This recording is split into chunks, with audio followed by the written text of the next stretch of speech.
terik matahari, dadanya dihimpit dengan batu yang besar, itu semua tidak menggoyahkan kalbunya. Hatinya tenang, hatinya bahagia. Kuncinya adalah hati yang menemukan siapa?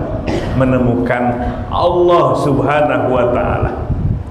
Maka oleh sebab itu Nabi sallallahu alaihi wasallam bersabda, yang diterima oleh Anas bin Malik radhiyallahu an, qala Rasulullah sallallahu alaihi wasallam, "Thalathun man kunna fihi wajada bihinna halawatal iman." Ada 3 perkara, apabila seseorang ada dalam 3 perkara itu, maka dengan sebab itu dia akan merasakan, hatinya akan merasakan manisnya iman. Tafsir manisnya iman itu adalah lapang dadanya, tenang hatinya, damai hatinya. Hatinya menemukan Allah subhanahu wa ta'ala. Walaupun bisa jadi rizkinya sempit, bahkan disiksa seperti para sahabat, problem datang silih berganti, tapi dadanya lapang, hatinya tenang, hatinya damai, karena hatinya telah menemukan Allah subhanahu wa ta'ala. Maka sabda Nabi, ada 3 perkara, kalau seseorang mendapatkan 3 perkara itu, maka hatinya akan menemukan manisnya iman. Kalau sudah menemukan manisnya iman, tenang hatinya, damai hatinya, bahagia hatinya. Apa saja yang 3 itu? Yang pertama adalah ayyakunallaha war rasul ahabba ilaihi mimman siwahuma. Artinya Allah dan Rasul lebih dicintai. Ahabba ilaihi, Allah dan Rasul lebih dicintai oleh orang itu mimman siwahuma, dibandingkan selain Allah dan Rasulnya, bahkan dirinya. Oh, ternyata Bapak Ibu sekalian, kalau hati kita ingin menemukan manisnya iman, tenang batin kita, ibadah itu kenikmatan, ibadah itu kebahagiaan, ibadah itu ketentraman, maka nomor 1 kita harus jatuh cinta kepada Allah subhanahu wa ta'ala. Ini Bapak Ibu sekalian, pernah jatuh cinta apa belum? Ibu-ibu pernah jatuh cinta enggak? Meni malu-malu kucing. Bapak-bapak pernah jatuh cinta? Pernah. Cinta tuh di otak, di lutut, atau di hati? Kalau sedang jatuh cinta selalu ingat apa enggak? Kapanpun, dimanapun hati kita pasti akan bersama dengan orang yang kita cintai. Kalau diperintahkan oleh orang yang kita cintai, seneng apa enggak? Seneng. Katanya, kata orang yang lagi jatuh cinta, laut kita seberangi, gunung kita daki. Betul nggak? Kalau kata santri, tiberang ngaji yakulu, tipeting ngaji imriti, tiberang asami milu, tipeting ka impi-impi. Kata santri yang jatuh cinta begitu. Nah sekarang Bapak Ibu sekalian, kita sudah merasakan jatuh cinta itu begitu. Kapan saja, di mana saja selalu ingat. Ada orang menyebut orang yang kita cintai, seneng mendengarnya, bergetar-getar hati kita. Pokoknya baru lihat sendalnya saja seneng sekali. Orangnya belum dilihat, lihat sendalnya membuat kita senang. Betul apa betul?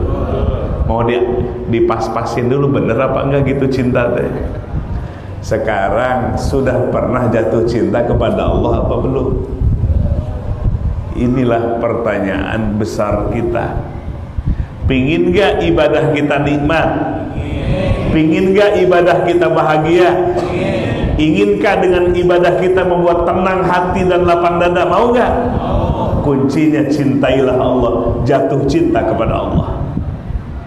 Apa tanda orang yang jatuh cinta? Ayakuna mukatsiran bizikrillah.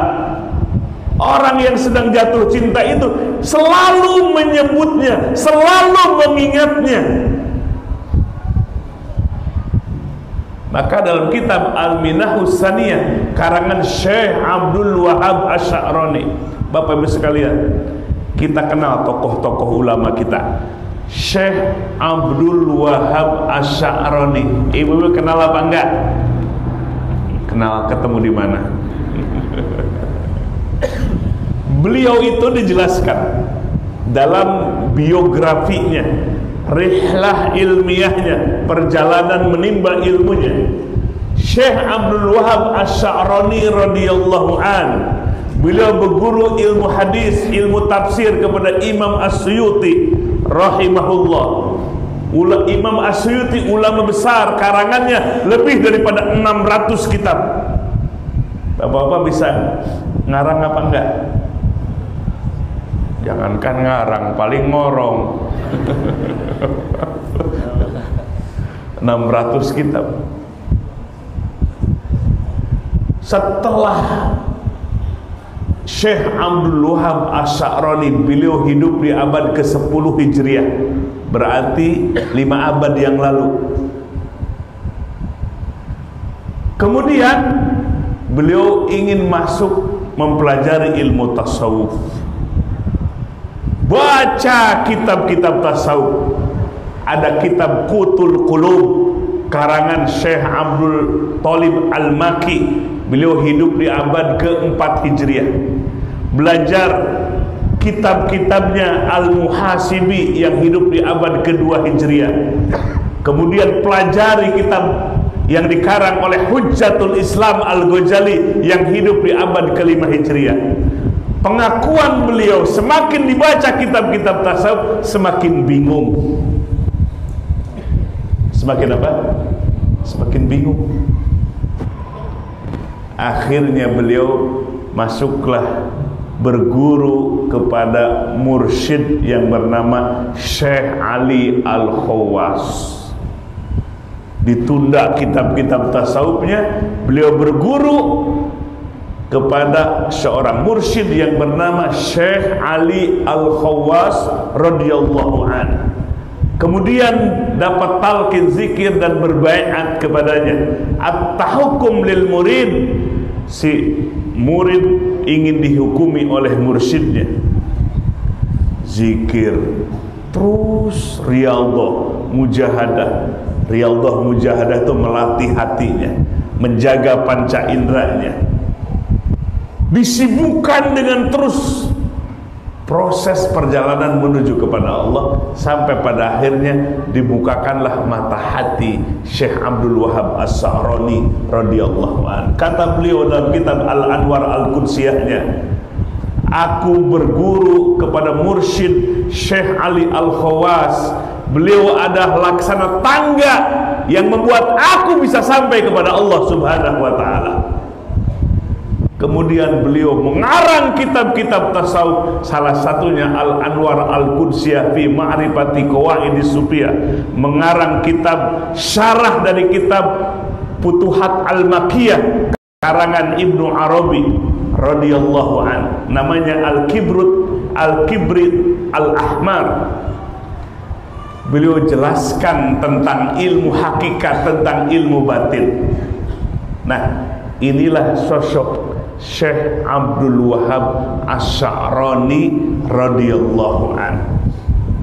Nah, jadi Bapak Ibu sekalian, belajar tasawuf itu bukan belajar baca kitab, tapi praktek langsung tazkiyatun nafs, membersihkan hati.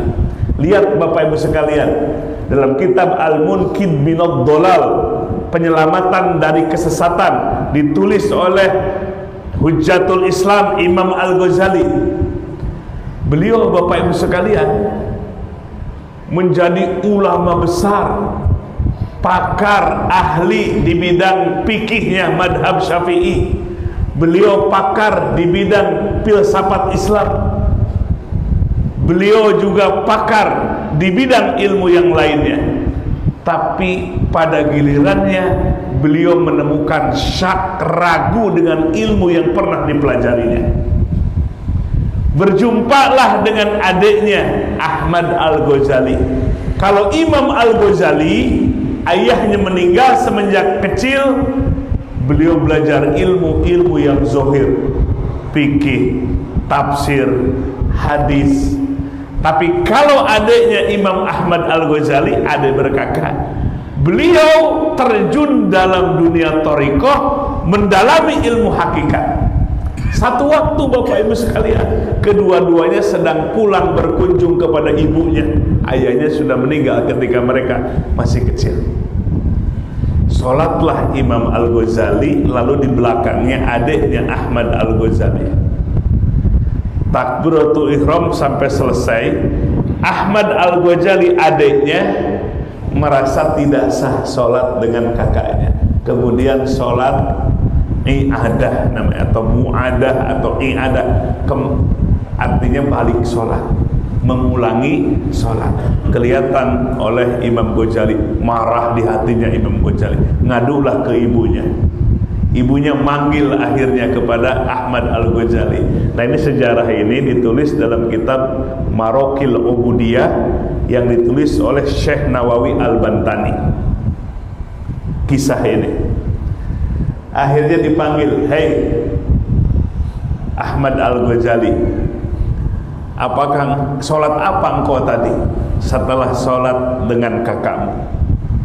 Kata adiknya Ahmad Al-Ghazali, "Aku tadi sholat i'adah, mengulangi sholat." "Kenapa engkau sholat mu'adah atau i'adah?"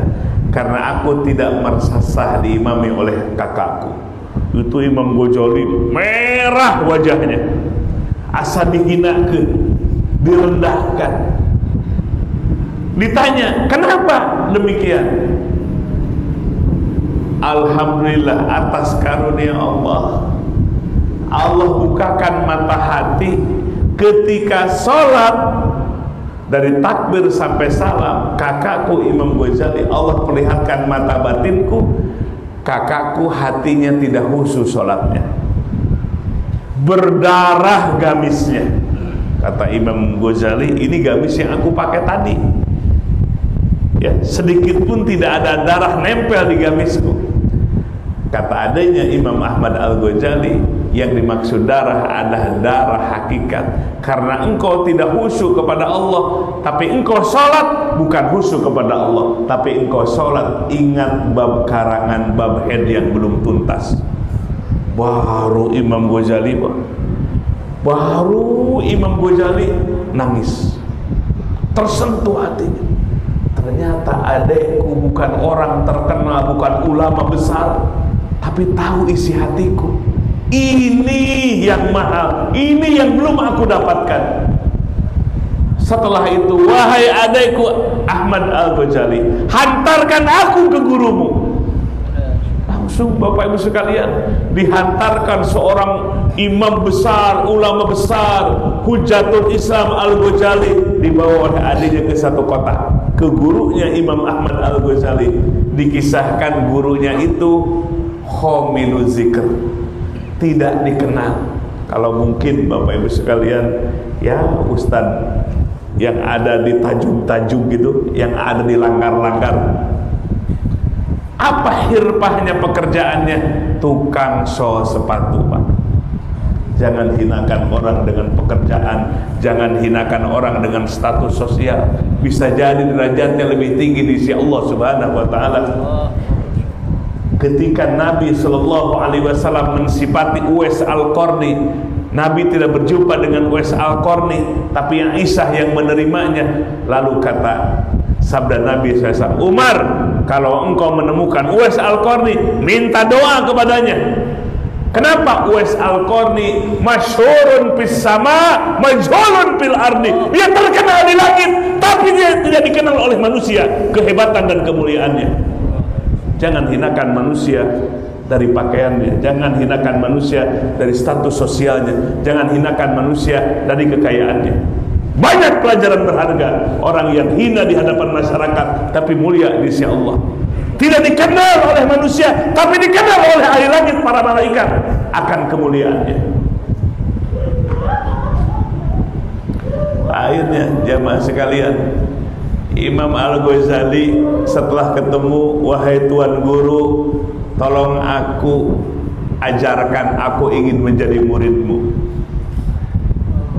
Kata gurunya Imam Ahmad, kamu nggak akan sabar jadi muridku. Akhirnya Imam Ghazali menunjukkan kesungguhannya, ingin diakui sebagai muridnya. Akhirnya, kalau begitu bersihkan halaman rumahku. Itu Imam Al-Ghazali, Pak, seorang ulama besar, nyapu di halaman rumah calon gurunya itu. Sudah bersih semua. Lalu menghadap lagi kepada gurunya, wahai Tuan Guru, sudah selesai aku bersihkan halaman rumahmu. Ada yang sebelah sana itu, kau bersihkan. Ternyata di sebelah sana, Pak, ada kotoran manusia. Kata gurunya, kau bersihkan tanpa pakai alat. Berarti harus pakai apa? Pakai tangan, Pak. Imam Al-Ghazali mikir dulu. Pas mikir, Allah berikan ilham, gagalnya iblis disuruh sujud kepada Adam. Iblis gagalnya lihat Adamnya, bukan lihat yang memerintahkannya. Jangan-jangan saya juga gagal lihat kotorannya, nggak lihat siapa yang memerintahkannya. Langsung terbuka mata hatinya, bersih hatinya. Ininya di apa? Dibuka ininya, siap untuk apa? Membersihkan kotoran manusia dengan tangannya. Sebelum sampai tangan kepada kotorannya, di belakangnya kata gurunya, stop Al-Ghazali, lulus engkau, sekarang kau pulang saja, selesai berguru kepadaku. Bergurunya cuma segitu, Pak. Guru yang pertama yang membukakan mata hati itu pulang di tengah perjalanan, dibukakan mata hatinya oleh Allah Subhanahu wa Ta'ala, ilmu yang baru datang. Kenapa? Dulu sebelum berguru, dari ilmunya yang luas, yang banyak, malah jadi penghalang hati. Popularitas terkenalnya semakin membuat terhalang hati dari cahaya Allah, dari ilmu Allah yang masuk ke dalam hati. Tapi ketika diperintahkan oleh gurunya membersihkan kotoran, bahkan yang terakhir membersihkan kotoran manusia, Imam Ghazali bersihkan semua hatinya. Yang dilihat bukan kotorannya, yang dilihat adalah siapa yang perintahkannya. Ternyata untuk membersihkan hijab-hijab hati dari ilmu. Makanya kata Imam Al-Ghazali, ilmu itu gak semua ilmu itu nafi yang bermanfaat. Beliau mengatakan, manizdada ilman, dalam kitab Bidayatul Hidayahnya, manizdada ilman walam yazdad hudan lam yazdad minallah illa bu'da. Barang siapa tambah ilmunya, manizdada ilman, barang siapa yang tambah ilmunya, lam yazdad hudan, tapi tidak tambah petunjuk Allah datang ke dalam hatinya.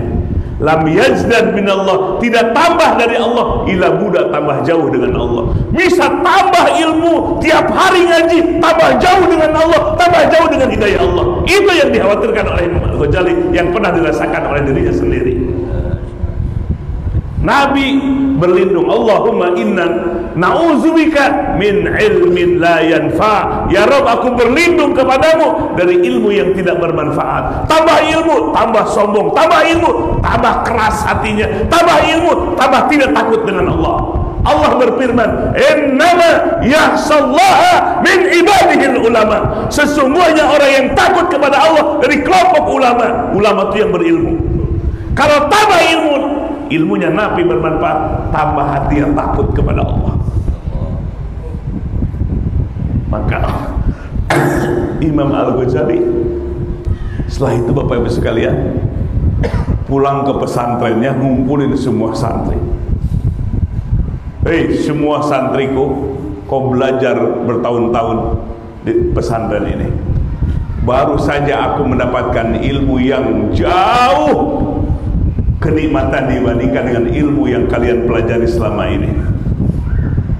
Jadi dilihat pesantren itu Bapak Ibu sekalian kayak tempat mainan anak-anak. Kalau ke mall, ibu-ibu ada game zone, tempat mainan anak-anak. Nah, pesantren itu dilihat oleh mata hati Imam Al-Ghazali seperti mainan anak-anak. Artinya apa? Belajarnya bukan ibadah, hanya main-main, hanya cari popularitas, hanya cari tingginya status sosial, pingin disebut paling hebat, pingin disebut orang pinter. Ternyata belajar selama ini bukan ilmu nafi yang bermanfaat, karena hatinya kotor. Tambah ilmu, tambah jauh dari Allah.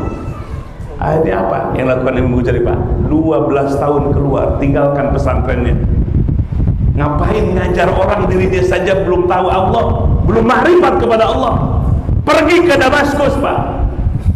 Yang sekarang lagi rame itu Masjid Umayyah namanya, didirikan oleh dinasti Umayyah, masjid terbesar dan tertua di sana. Apa yang dilakukan oleh beliau? Beliau minta izin untuk jadi marbot masjid. Orang nggak tahu kalau itu adalah Al-Ghazali. Di siang hari ngepel masjid di Masjid Umayyah, nimba air untuk orang berwudu. Orang di sana ramai membicarakan, hebat Imam Ghazali, hebat Imam Al-Ghazali. Imam Ghazalinya padahal sedang apa? Sedang ngepel, sedang nyapu. Selesai Isya naik ke menara, bukan tidur Pak, nulis kitab, jadilah kitab Ihya Ulumuddin. Setahun beliau lakukan. Apa sih maksudnya jadi marbot masjid? Ingin mengeluarkan penyakit-penyakit hati sebab ilmu. Ilmu bisa menimbulkan ujub, bangga diri. Dengan ilmu bisa menimbulkan takabur, sombong. Dengan popularitas, penyakit hubul jah. Apa hubul jah itu? Suka dihormat-hormat, suka dieluk-eluk, suka disanjung-sanjung. Penyakit hati semua. Membersihkannya bukan dengan baca kitab tasawuf, tapi terjun untuk mengotor, membersihkan hati. Nyapu, nimba, ingin membersihkan hati sebersih-bersihnya. Gak punya ilmu, semuanya adalah milik Allah. Tidak ada di sini. Bersihkan oleh Allah penyakit hati. 12 tahun sampai pada akhirnya beliau ma'rifat kepada Allah Subhanahu wa taala, dibimbing oleh mursyid dalam thariqah mu'tabarah di saat itu. 12 tahun dalam kitab Al-Munqidh bin Abdullah. Serius, riyadhah, mujahadah, zikir, tawadhu, semua penyakit-penyakit hatinya dibersihkan di tengah masyarakat. Tidak mau disebut orang terkenal, tidak mau disebut orang hebat. Itulah Imam Al-Ghazali. Sehingga ilmunya sekarang bermanfaat, kitabnya bermanfaat, dibaca, diamalkan oleh kaum muslimin di seluruh penjuru dunia. Jadi Bapak Ibu sekalian, ilmu tasawuf dengan thariqahnya itulah ilmu yang menjadi puncak. Sebab apa? Dalam ilmu tasawuf ada makrifat kepada Allah. Kata Imam Al-Ghazali, paling tinggi ilmu, puncak ilmu adalah makrifat kepada Allah. Apa makrifat kepada Allah? Beda makrifat kepada Allah dalam ilmu tasawuf dengan makrifat kepada Allah dalam ilmu tauhid. Kalau ilmu tauhid, makrifat kepada Allah cukup yakin saja. Yakin kepada Allah diperkuat dengan dalil akli, akal, dan dalil nakli Quran dan hadis Nabi. Cukup. Maka para ulama ahli tauhid mengatakan, awalu wajibin alal insan ma'rifatul ilahi bistiqoni. Yang pertama wajib dipelajari oleh setiap manusia adalah mengenal Allah, ma'rifat kepada Allah dengan penuh keyakinan. Cukup yakin. Cukup yakin dengan dalil akli, akal. Kenapa Allah ada? Wujudu hadhil makhluqat, adanya makhluk. Gak mungkin ada langit, ada bumi tanpa ada penciptanya. Itu dalil akli, dalil nakli apa yang dalam Al-Quran. Cukup yakin. Di dalam tasawuf yang disebut ma'rifat kepada Allah, bukan sebatas yakin, sampai hakul yakin. Nih Bapak Ibu sekalian, ingin contohnya. Ini apa? Ini apa?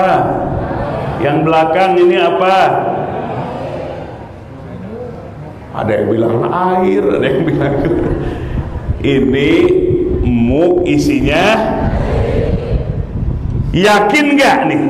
Ini semua yang hadir, Bapak Ibu, yakin nggak ini air? Yakin?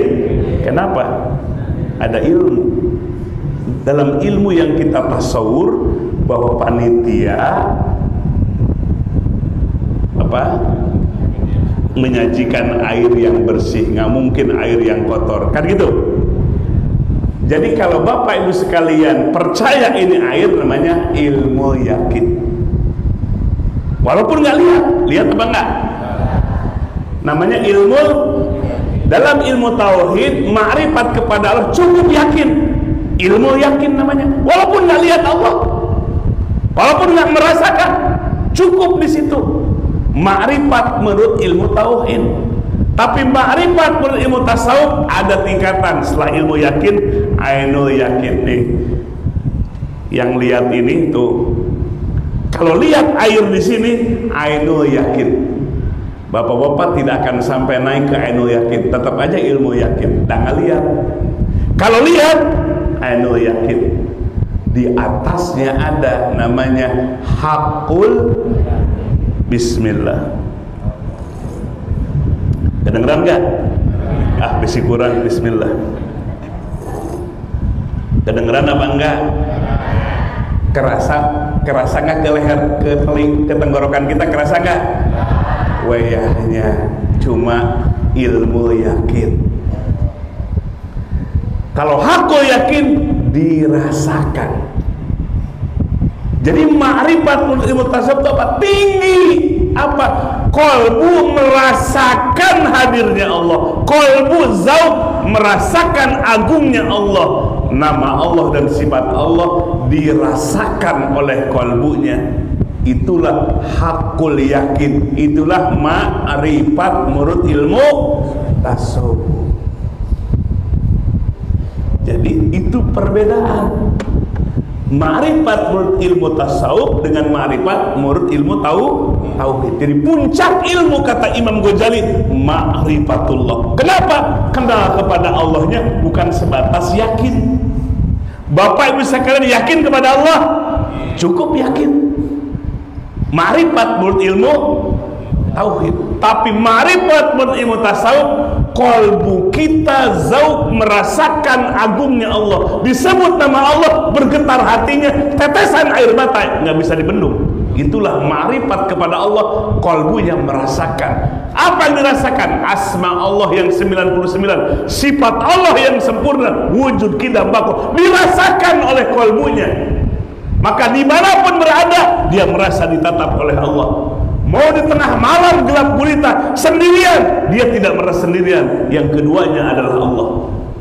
Itulah orang yang sudah ma'rifat kepada Allah dalam ilmu tasawuf. Maka beda Bapak Ibu sekalian. Kalau ma'rifat dalam ilmu tasawuf membuat tenang hati kita, termasuk cinta mahabbah kepada Allah. Itulah bagian dari ma'rifat kepada Allah Subhanahu wa ta'ala. Ini Bapak Ibu sekalian, jadi ilmu itu bertahap, berlevel-level, terus sampai ke puncaknya, kata Imam Ghazali, ma'rifat kepada Allah. Kenapa? Ilmu ma'rifat itu ilmu yang paling tinggi, sebab Allah penguasa alam semesta, Allah al-ma'bud yang diibadahi.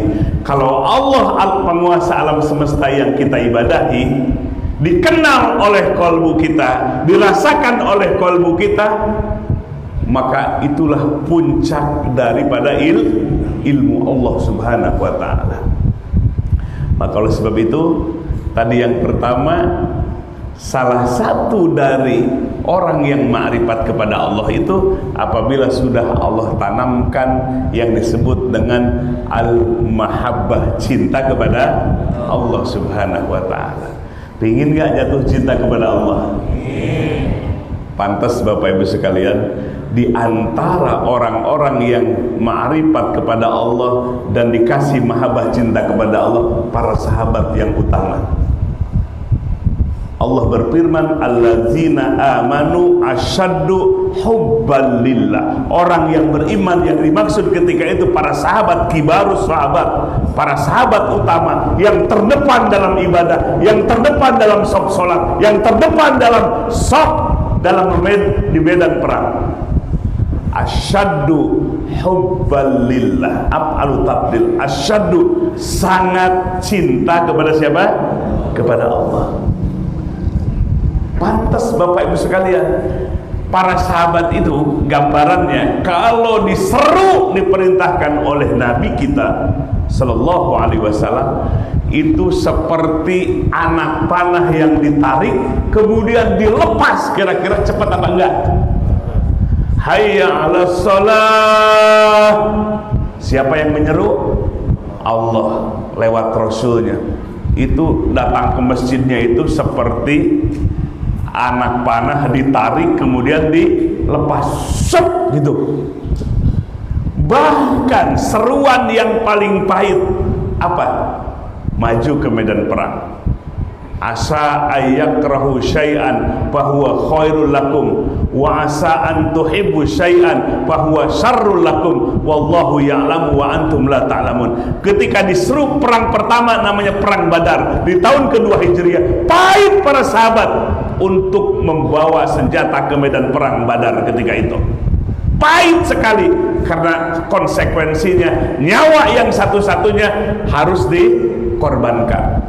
Meneteskan darah sampai darah yang terakhir, itu resiko dalam perang. Tapi akhirnya Bapak Ibu sekalian, para sahabat yang sudah jatuh cinta kepada Allah dan Rasulnya dipanggil seperti itu, maka responnya itu seperti anak panah ditarik kemudian dilepas keluar dari busurnya begitu cepat. Begitulah para sahabat merespon. Kita sudah gitu apa belum? Kalau hayya 'alas shalah masih banyak pertimbangan apa belum?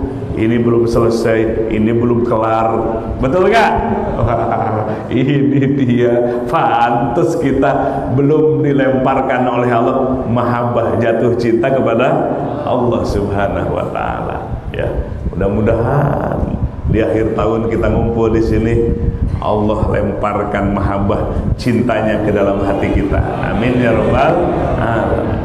Pokoknya Bapak Ibu sekalian, bahagianya itu bukan karena banyak uang, bahagianya itu bukan karena jadi anggota dewan, bahagianya itu bukan karena jadi menteri, bahagianya hati cinta kepada siapa? Hati menemukan Allah. Walaupun ekonomi kita pas-pasan, ini pas-pasan nggak ekonominya? Mending pas-pasan, mending berlebih. Mending pas-pasan. Ya, mau bikin rumah pas ada, mau nyekolahin anak pas ada, mau mesakirkan anak, mau umroh, setuju pas-pasan. Mudah-mudahan rezekinya pas-pasan. Jadi walaupun problem datang silih berganti, hatinya tenang, lapang dada. Kenapa?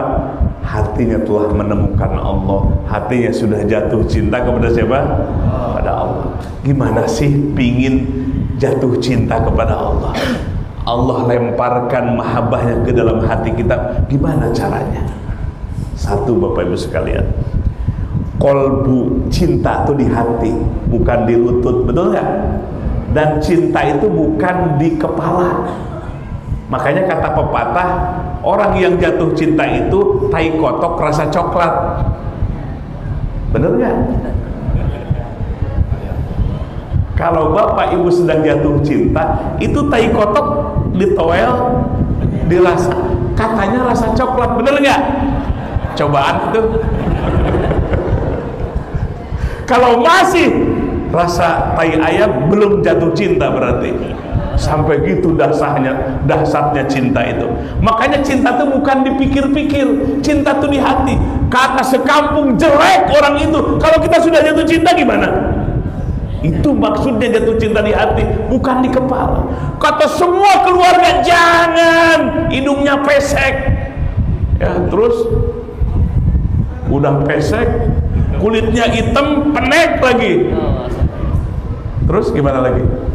Tapi kalau sudah jatuh cinta gimana? Kayak Arjunaku tuh, beda sekali. Kata orang jelek, kata yang jatuh cinta apa? Arjunaku. Maka cinta itu di hati.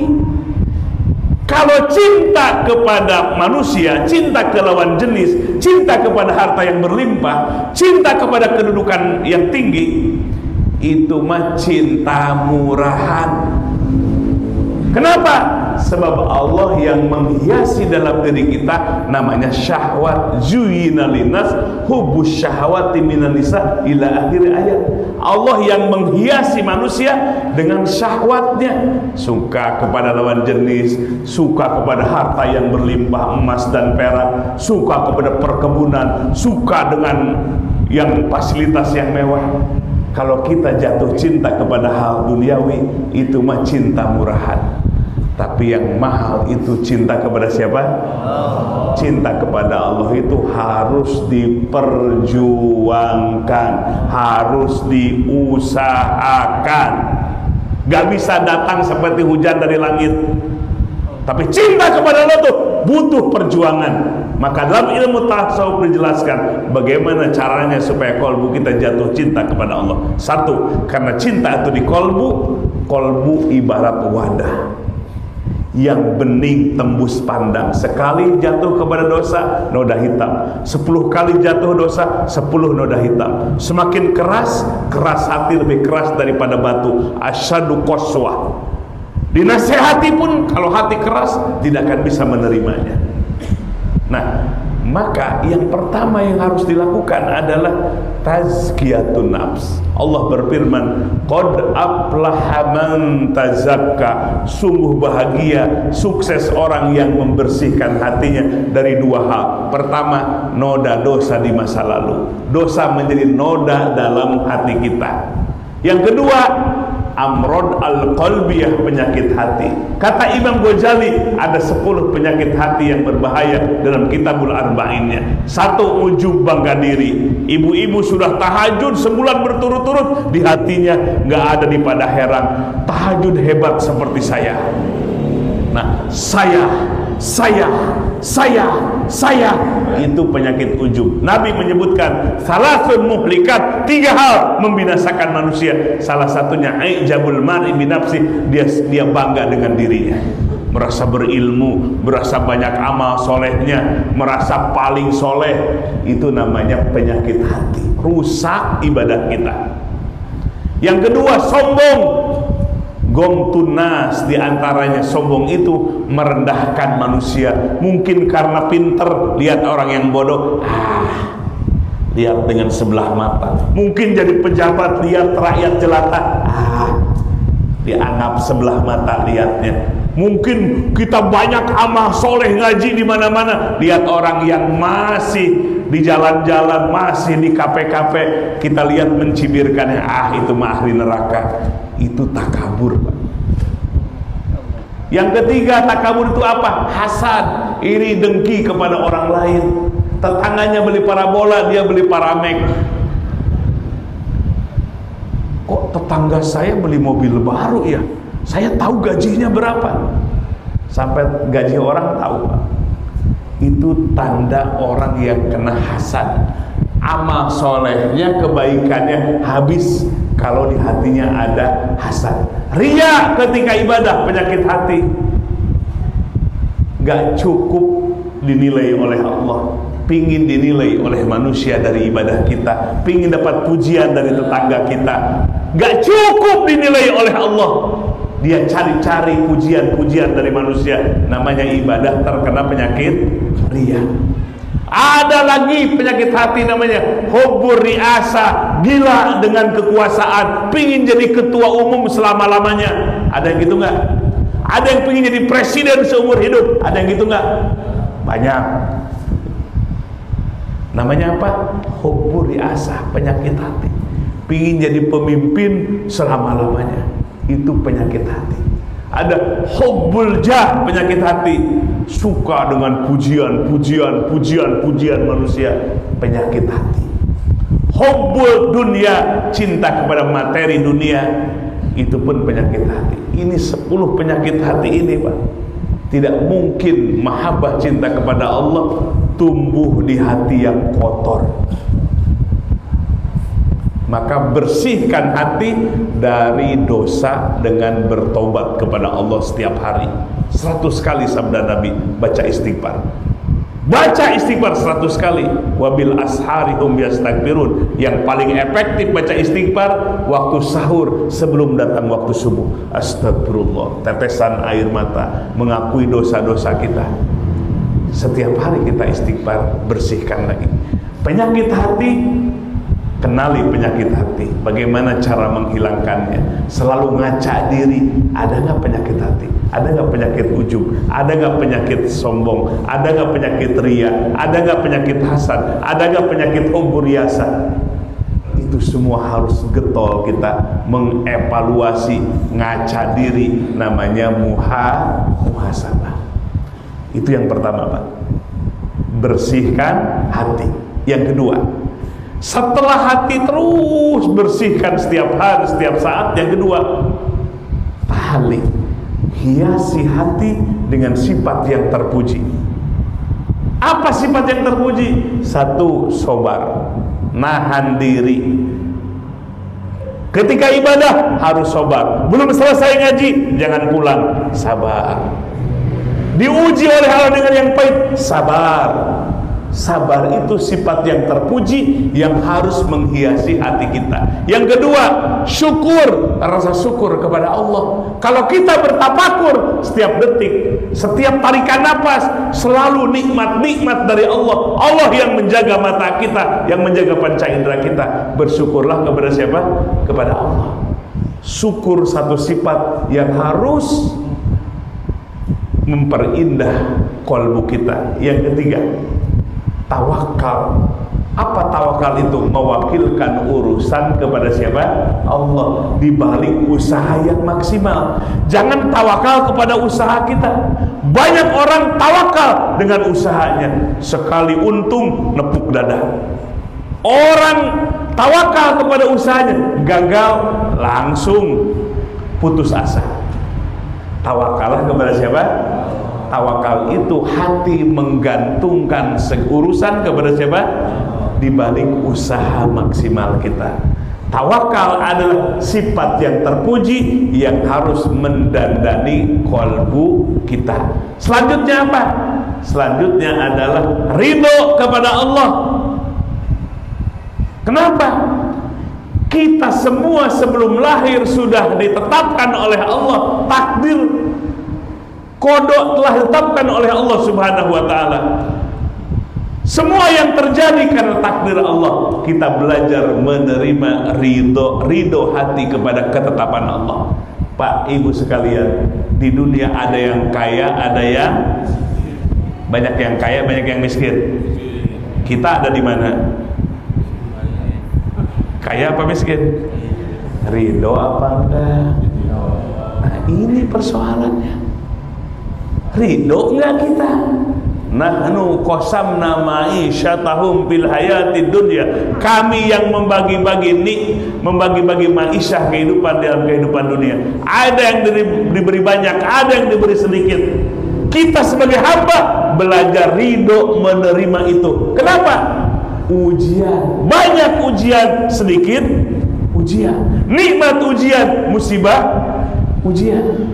Kita pengennya diuji dengan nikmat, dengan yang musibah. Pasti nikmat. Siap kita diuji dengan yang musibah. Kenapa, Pak? Hanya sebentar di dunia ini. Nabi bersabda, "A'maru ummati ma baina sittina ila sab'in." Rata-rata umur umatku antara 60 sampai 7. Nabi 60 mana yang umurnya 40 tahun? Angkat tangannya. Kalau masuk usia 40 tahun masih jauh dari masjid, masih jauh hatinya dari Allah, itu lampu kuning. Mana yang umurnya 60 tahun angkat tangan. Kalau masuk usia 60 tahun masih jauh dari masjid, hatinya masih jauh dari Allah, itu lampu merah. Kenapa? Masuk 60 bersiap-siap. Tadi umur umatku antara 60 sampai 70 tahun. Udah siap-siap belum ibu-ibu? Nih, ingat perjalanan hidup kita ini dari alam ke alam, bukan alam dunia saja. Para sahabat Nabi kita 63 tahun hidup di panggung dunia, tapi di alam kuburnya sudah 1500 tahun. Para sahabat usianya ada yang 70 tahun dalam panggung dunia, tapi di alam kubur udah 1500 tahun. Artinya Allah uji dalam kehidupan dunia ini, ada yang diberi banyak, ada yang diberi sedikit. Istilahnya ada yang dikayakan, ada yang dimiskinkan. Kita belajar ridho menerimanya. Kenapa? Itu semua ujian. Dikayakan, ingat harus bersyukur. Dimiskinkan, ingat bersabar. Betapa hebat sabda Nabi orang yang beriman itu, diberi apa saja kebaikan, dimiskinkan, sabar, dikayakan, syukur. Yang jadi ibadah sabar dan syukurnya. Gak lama Pak di dunia, walaupun dimiskinkan gak 1000 tahun. Cuma berapa tadi? Ya antara 60 sampai 70. Ada juga yang gak sampai 60. Itulah kita belajar ridho. Ridho sifat kebaikan yang mahmudah, yang terpuji, yang harus mendandani kolbu kita. Kemudian apa lagi? Ya, ikhlas. Ikhlas sifat yang terpuji. Ikhlas artinya murni karena Allah. Ibadah kita murni karena Allah, bukan karena si A, karena si B. Cukup lillah karena Allah. Maka sifat ikhlas yang terpuji ini harus mendandani hati kita. Setiap ibadah, setiap amal, hati kita harus ikhlas. Maka Bapak Ibu sekalian, keikhlasan ini harus kita tanamkan dalam kalbu kita. Mau ngaji, mau ibadah apapun, hati kita lillah karena Allah. Ngapain dapat pujian manusia? Kira-kira kalau semua manusia Pak muji kepada kita, bisa memasukkan ke surganya apa enggak? Semua orang membenci kita, apakah dengan hinaan itu, cacian itu bisa memasukkan ke neraka Allah apa enggak? Jadi cukup siapa? Hasbunallah. Tengah malam kita bangkit, Allahnya nggak tidur. Ya, Allahnya nggak tidur. Allahnya qorib, maha dekat. Nggak usah nyarinya carmuk. Carmuk kayak gimana? Cari-cari muka. Padahal ada mukanya dicari-cari, gimana? Capek nggak? Capek orang yang carmuk. Nggak ada orang. Nggak ada atasan. Namanya carmuk, cari-cari muka. Muka punya dicari-cari, makanya capek. Tapi kalau lillah, mau dilihat orang, nggak dilihat orang, cukuplah Allah yang mengawasi. Makanya semangat ibadahnya, mau tengah malam sendirian dia bangun, cukuplah Allah yang menyaksi. Itulah orang yang Nah, kalau hati kita ditanami dengan sifat-sifat, didandani dengan sifat yang terpuji tadi, mulai yang ketiga namanya tajalli. Apa tajalli itu? Merasakan hadirnya Allah, merasakan agungnya Allah, hati yang peka merasakan sifat-sifat Allah yang mulia, nama-nama Allah yang mulia, dan sifat-sifat Allah yang maha tinggi. Disitulah mulai Bapak Ibu sekalian, Allah akan berikan mahabbah cinta kepada siapa? Allah Subhanahu wa ta'ala. Jadi ada berapa langkahnya? 3, sampai mencintai Allah, dan ujungnya sampai ma'rifat kepada. Yang pertama apa? Tazkiyah atau takhliyah, bersihkan hati dari dosa-dosa di masa lalu, bersihkan hati dari penyakit-penyakit hati yang 10. Yang kedua, tahliyah. Kho tadi dibuang, ibarat membuang penyakit hati tadi. Tahliyah, dandani hati kita dengan ausop al-mahmudah, sifat-sifat yang terpuji. Sabar, syukur, tawakal, ridho, ikhlas, mahabbah, itu semua sifat yang terpuji, mendandani hati kita. Baru yang ketiga, tajalliyah, nampaknya Allah, bukan kelihatan, tapi nampak Allah dirasakan oleh kolbunya. Keagungan Allah dirasakan oleh kolbunya. Wajilat qulubuhum, bergetar hati. Saat zikir meneteskan air mata karena hatinya merasakan tajalli, nampaknya Allah. Artinya dirasakan hadirnya Allah, agungnya Allah oleh kalbu kita.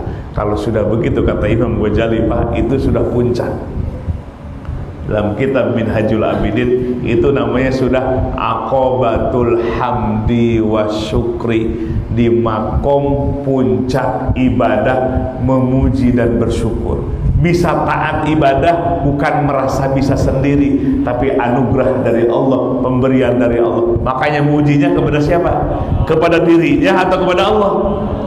Kalau kita belum sampai kepada puncak ibadah, bisa ibadah mujinya ke sendiri, bisa ibadah mujinya ke diri. Tapi kalau sudah di puncak, dibisahkan ibadah, mujinya kepada Allah, mujinya kepada Allah, bersyukurnya kepada Allah. Sabda Nabi, kalau sudah di puncak ini, itu pasti calon ahli surga. Kenapa? Ahli surga itu ibadahnya cuma satu, bersyukur dan berzikir. Nggak usah sholat lagi di surga, nggak usah puasa lagi capek-capek di surga, hanya muji dan bersyukur kepada Allah. Kenapa? Ternyata antara ibadah yang dilakukan di dunia dibandingkan dengan kenikmatan surga jauh. Ibadah kita cuma 40 tahun, tapi dibalas oleh Allah berabadan-abadan, selama-lamanya. Ibadah kita cuma sujud 1 menit, sholat yang 5 waktu, 1 waktunya hanya cuma 4 menit, tapi dibalas oleh Allah kenikmatan yang sempurna. Tidak ada sakit lagi di surga, tidak ada tua lagi di surga. Mana yang tua nggak akan masuk surga? Bukan, nanti dimudahkan lagi. Ya Allah, makanya ahli surga ketika lihat di dunia, kok ibadah cuma segini, sholat cuma 5 menit, wirid cuma 15 menit, puasa sebulan Ramadan, tapi ini pahala. Ya Allah, ajrun ghairu mamnun, pahala, ganjaran yang tidak pernah putus, abadi selamanya, kenikmatannya berlipat-lipat, tidak tua, tidak ada rasa sakit. Makanya hanya di keluar lisannya hanya memuji, memuji, berzikir, berzikir, berterima kasih, berterima kasih. Bahkan ketika ahli surga, Bapak Ibu sekalian, sudah berada di depan pintu surga, dibukakan oleh malaikat siapa? Malaikat Ridwan. Silahkan masuk ke dalam surga. Apa yang keluar dari calon ahli surga di depan pintu gerbang? Alhamdulillah, memuji kepada siapa? Alladzi sadaqana wa'dah. Segala puji milik Allah yang telah menepati janjinya. Dulu dijanjikan ketika di dunia banyak orang yang tidak percaya dengan janji Allah. Sekarang terbukti surga pintunya sudah dibuka. Memuji, bersyukur, bahagia, bahagia. Maka sabda Nabi, calon ahli surga sudah ada tandanya di dunia. Mana? Yang banyak zikir dan banyak bersyukur, yang tenang, yang bahagia, yang lapang dada. Walaupun problem silih berganti, walaupun rezeki kita sempit, itulah calon ahli surga. Tapi calon ahli neraka yang tidak pernah bersyukur kepada Allah, tidak ada ketenangan hatinya. Tenang hati kalau banyak uang, sedikit uang dia gelisah. Datang problem, marah-marah. Itu calon ahli neraka. Kira-kira kita ada di mana ya? Pak, ada di mana kita? Calon ke surga, calon ke neraka ya? Ini evaluasi kita. Bapak Ibu sekalian, kita di akhir bulan Desember, kita akan meninggalkan bulan Desember, memasuki tahun baru. Mari kita sebelum berdoa, kita muhasabah. Siapa apa enggak? Apa muhasabah itu? Ngaca diri. Jangan lihat kesalahan orang aja, jangan lihat aib orang aja, tapi harus pandai melihat aib diri sendiri, dosa kita sendiri, kekurangan kita sendiri, untuk bergegas memperbaiki diri.